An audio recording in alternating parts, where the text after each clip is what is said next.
Hello Stampers, my name is Linda Bettinger and I'm an independent Stampin' Up! Demonstrator. And today I'd like to show you how I made this pretty card. I'm calling it Bold Floral card. This one I made Thank You, but I've decided that this stamp that I use all the time must be retired because I can't find it in the catalog. So today I'm going to be using Happy Birthday from Best Birds. And it's a simple happy birthday message, and so my oval for this will be just a little bit bigger because this oval, this oval, I did use the layering ovals, and for this one I used the smallest one. And in order to work for this happy birthday, I have to use one that's just a little bit larger. So it's the second smallest is the one I'll be using. And I got inspired by this card. I just got my snowflakes die set, and I was just kind of fooling around with cutting out some, just trying to see how it worked, how it cut out, and I just love this edging. And so I decided that I know this is meant for Christmas, but I just loved the idea of this edging, and I was a little worried with all these little holes how it was going to punch out, and I got to tell you, it's just like butter. And I did have a few little circles that were left in there, and I just used my die brush and it came right out. So let me tell you what we're going to need to make this. So it's the snowflakes edgelets that I'm using and the layering ovals. This particular one, second from the largest or smallest. And what we need to make this, I used a very vanilla base, 8.5 by 5.5, scored at 4 1/4. Then I have 2 pieces of Wisteria Wonder here, one for the outside, and I used the Layering Leaves embossing folder. And what I did was I also used it on the inside. And I like the idea of framing what it is you're going to say there. I almost wish this oval were even just a little bit bigger, but this works just fine. And so both of these pieces measure 4 1/8 by 5 3/8, so just to leave a very tiny border around and to give something really different for the inside. Then we need a piece of Elegant Eggplant, and this Elegant Eggplant needs to be at least 4 by 5 in order to be able to cut out this edgelet. Then we need some scrap red for our flower pieces here, and some scrap I used. This is real red, and this is Emerald Envy. And the punches that I'm using is the leaf punch that's new in the holiday catalog, my 3/4 inch circle, and my blossom builder punch. And so that's what I'm using to make this. So let's just move this stuff out of the way and get started so I can show you what it is we need to do. Okay, so the very first thing is to run both of these pieces through my Big Shot using the Layering Leaves embossing folder, and I'm going to go do that, and I'll be right back. Okay, I am back, and I have my embossed images, and I will tell you that I used the largest of the oval framelets to cut out the center for the piece that's going to layer inside, and just centered it as closely as I could, and ran that through my Big Shot, and you get left with this little oval, and I'm sure we can figure out something to do with that at some point. But I wanted to say that I found that it worked best to run the oval through first and cut out the piece and then emboss this piece. Because if you run this through again once you've embossed it, like this piece, and then you cut out the circle, you're liable to flatten out your embossing depending on how much pressure your machine has. So I would definitely cut out the oval first excuse me, and then emboss the paper. So that's now done. And then also I'll show you how I set up this edgelet on this piece of Elegant Eggplant. What I did was I set this up to run diagonally on the page. So if this is the way we're going to set this up, then you would put it here. And you'll see here that the dots kind of end right here. So I got those last two dots on the page and then ran the edge of the edgelet off of the page, so I got a nice clean cut. And you get these little ends on the end of it, but it looks very finished, and I think that's just fine. Then what I did was I used this part of the card down here to stamp my sentiment and emboss that. So what I'm going to do is, so that I know where this is going to cut, I'm going to take a pencil and just put a couple of marks here and here and here, and that way when I cut my edgelet, I'll know, one, which corner I want to cut, and then as I do my embossing, I know that I have all of this free space down here to do my embossing. So I'm going to go ahead and emboss my sentiment. And so let's see, I have here my embossing buddy, which I'm going to put in place here. And then I'm going to use my Pierce mat because this stamp is a photopolymer. And I've got my Versamark here. So I'm going to ink up my happy birthday and get that set so that it is, see if I can get some straight edges that'll help me do this straight. There we go. I think you can see that. I'll move it up a bit. Okay, so now I've got my happy birthday. So I just want to put it down here and get my image. Then I'm going to take my gold embossing powder here and do my embossing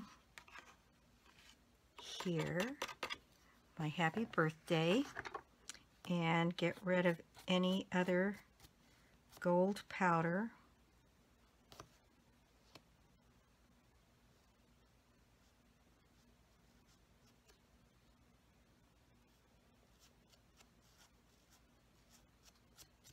Gold powder's hard to see on the purple, so you could end up with an extra sparkle or two.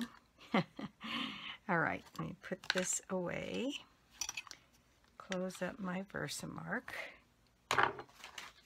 and put my powder and stamp everything to the side here. All right, so now I just need my heat tool, which I'll grab here, and we'll go ahead and emboss.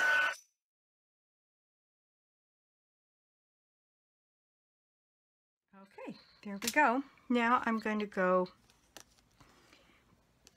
cut this out with this oval die, and I will be right back. Cut out my edgelet, okay, as well. I'm back, and I have my happy birthday cut out, and I have my edge piece cut out as well.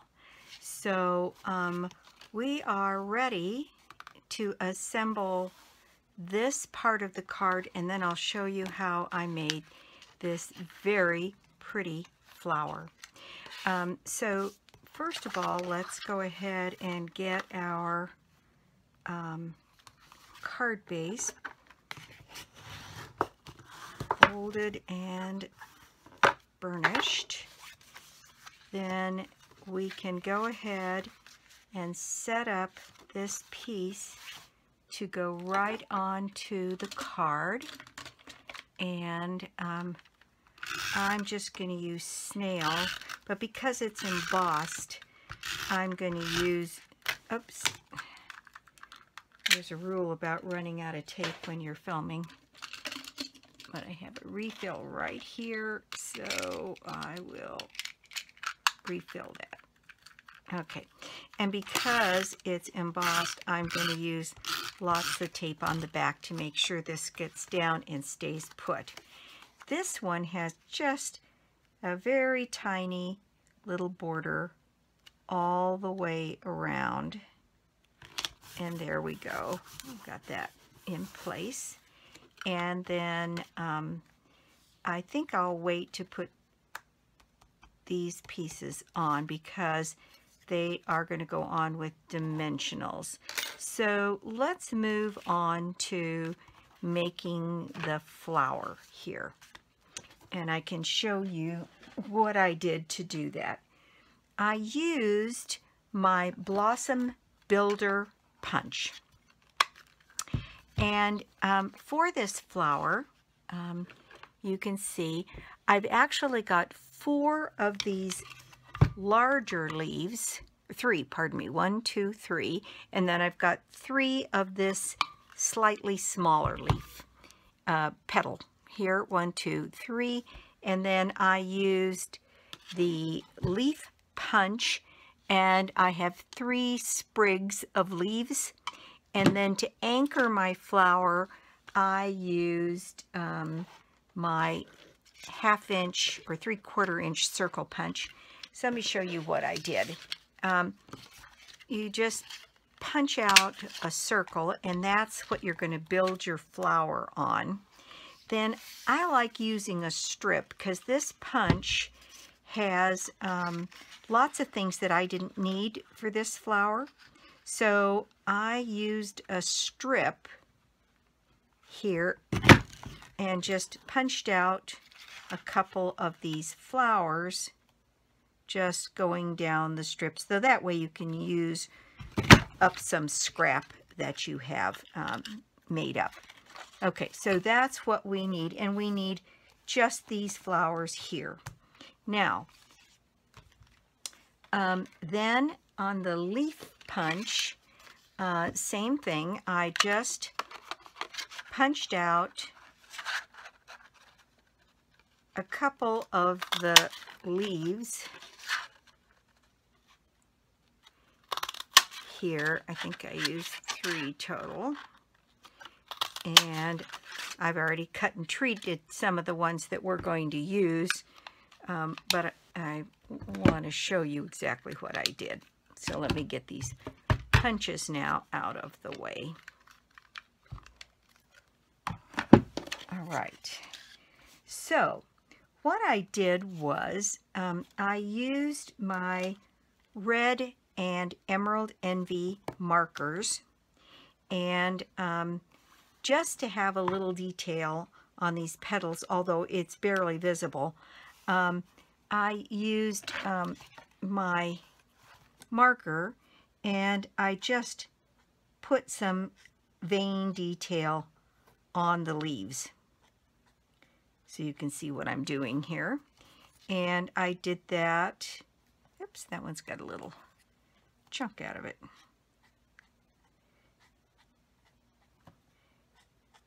And so I did the same thing with the red marker on my flowers. And what I did was I just put a little bit of detail down the center of these flowers. And actually, once it dries and you crumple it, you barely see it. But I think it does add enough detail that I want to have it on there. So, all right. And what I did was, using my Pierce mat, I took these flowers and I used the larger ball end of my scoring tool here, and I went ahead and I just broke down the fibers on this piece of red here on the front, and then I did it again on the back, and you can feel the paper softening, and we're just breaking down the fibers of the paper. Then I crunched it and folded it, and I suppose you could wet them and do that, but then you'd have to wait for them to dry, and I don't have that kind of patience. So I suppose you could put them in a cup and use your heat tool if you wanted to do that. And so I end up with this pretty beat up looking piece of cardstock here. Let me do one of these small ones as well. And if you have one of those larger ball tools, or you can use the back of your pierce tool to do the same kind of thing, because all we really want to do is break down these fibers. So use whatever you have that'll allow you to do that. And then just fold them and crunch them up into little pieces. And then the same thing on the leaves. Again, we just want to break down the fiber on the leaves themselves. And you want to just be careful because you don't want to tear your leaves off their little stem here. Okay, and again, I just crunch these down and kind of, I don't know if smoosh is a word, but that's what it feels like. I smooshed them. Okay, and so here we go. We've got these pieces here. Now, to save a little time for the video, I've already done more of these. So I've got leaves and flowers here that have all been crunched. And what we need to get started is we need our circle here. And I just used some glue dots. I took a handful of glue dots here. And I suppose you could use tear tape. I think I'd want to use something tougher than snail, however. You could use Tombow. I liked the idea that these were dry and I didn't have to wait for things to dry.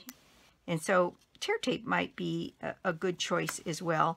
And I just covered this little circle with glue dots kind of all the way around the circle.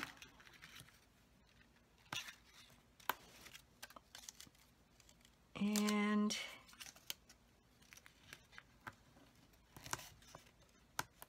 you can put one in the middle because I wanted a really sticky surface. Okay, so there we go. We've got a nice sticky surface. And as you can see, there's nothing orderly about that. It's just something for some things to stick to.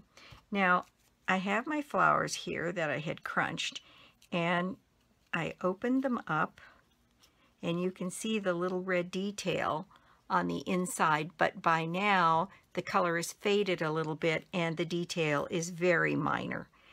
And I kind of pinch the bottoms here in, and I set this petal down here on my circle.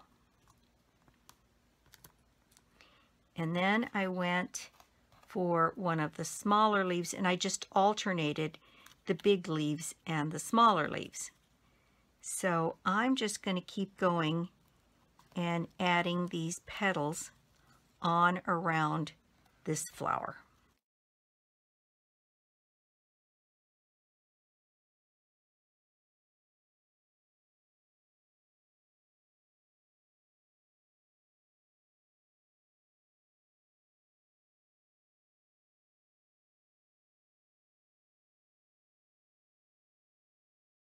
Okay, so there I have my flower, and what I did was I used some of the gold faceted gems. I used one of the large gold faceted gems to go in the center of my flower.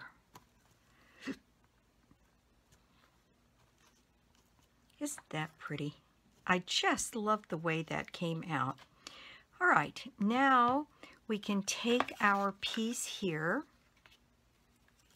and what I'm going to do is put a dimensional.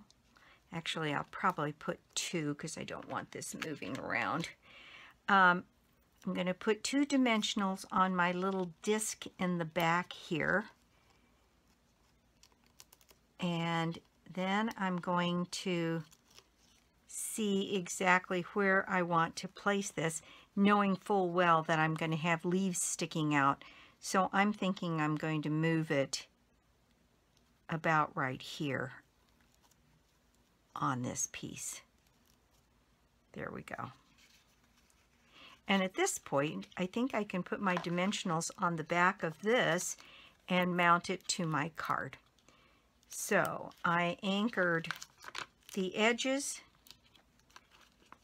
and the places that it bumped out, and one in the middle to give it a little bit extra support.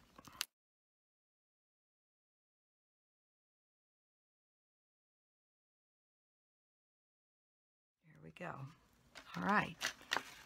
Now I can bring my card base in.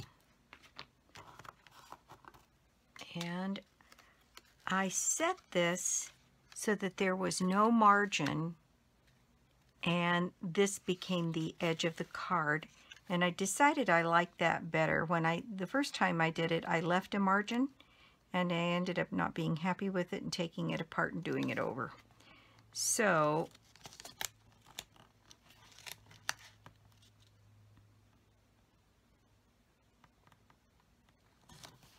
there we go. All right, so there's my flower in place now. Now my leaves, and what I did was I just kind of unfurled them a little bit here. And you can see the markings weren't as dark on those leaves, and that's because I used the fine point of my marker instead of the brush point. And I might like that subtle look of the small. Maybe I'll turn these over and do them only with the, yeah, I think I like that much better. Not quite so bold. So I'm going to use glue dots again on the stem of this flower, and you might have to trim some of these stems down a little bit depending on how easily they tuck in under your flower. And the only thing I would say is you want to watch it doesn't go over the edge so you don't have problems with your envelope. Okay. Yep, I think I like those subtle markings better than I do the bold markings on the green leaves.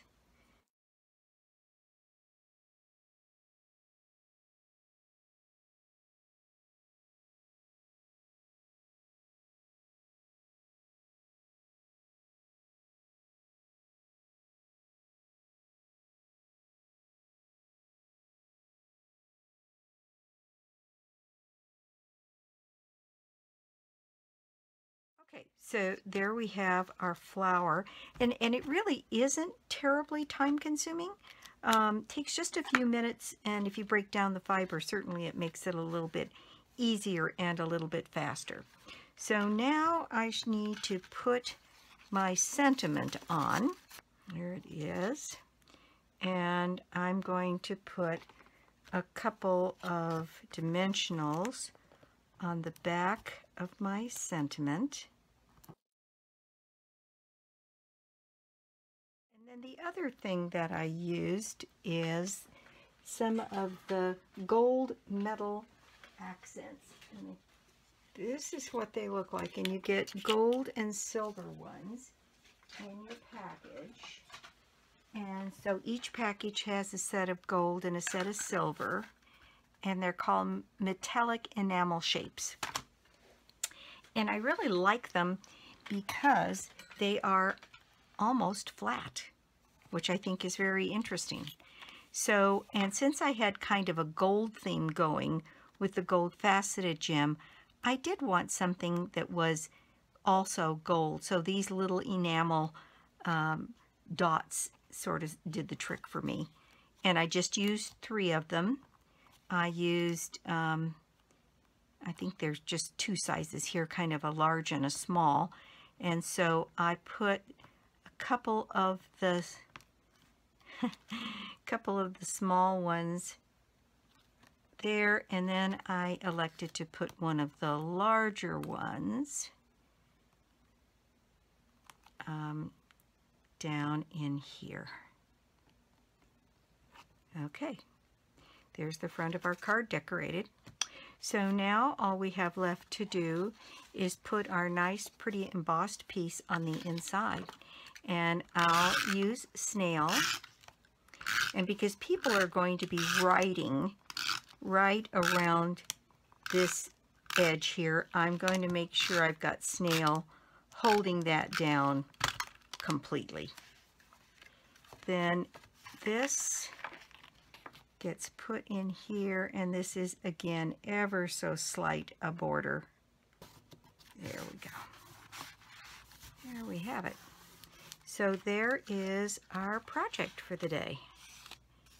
And I think it's a beautiful little card, and high impact and a little unexpected with the flower on it and the bold colors. I think it's very pretty and not very difficult. A couple of pieces to emboss, a couple of die cuts to make, and then it's just assembly. And anything you see here can be purchased, with the exception of that thank you, because I'm pretty sure it's retired. And you probably have a wonderful thank you that you use all the time. I know this is kind of a go-to favorite of mine, but I'm going to have to find one that's in the catalog. And so anything that you see here can be ordered on my website, www.albedinger.stampinup.net. And thank you so much for stopping by and watching my YouTube channel. I do appreciate it. I want to say a special thank you to all of you that have subscribed. Sometime today I will pass the 5,000 subscriber mark, and I am so excited about that. To think that there are 5,000 people out there that want to follow what I do is just very, very humbling. And I do so enjoy what I do. And if you don't already have a Stampin' Up! Demonstrator, I'd love to be your demonstrator. Or you could join my team. We have monthly meetings. We talk about strategy. I help them build their business. We challenge each other and do swaps, and it's really getting to know a family of friends around the country. I only have 1 or 2 people in my home city that are on my team. Most of my people are around the country, and so I really do enjoy interacting with them and doing that. All of the details are always listed below the video, including my telephone number. If you've got questions or would like to chat about that or anything else to do with Stampin' Up! Or stamping, give me a holler. I love talking to people.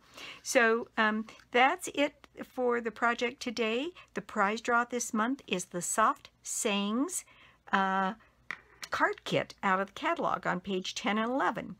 And I've got my kit coming to me right now, and I'll do one video where we take a look at what's in that kit, and we put together not only what they suggest, but maybe some things that kind of change it up, and with a little bit of extra cardstock. It's made to make 20 cards with everything you need in it. And I think if you added a little cardstock and a few envelopes, we could probably come up with 30. In any case, that's it for me today. I'll be back soon with more cards and more projects. Bye!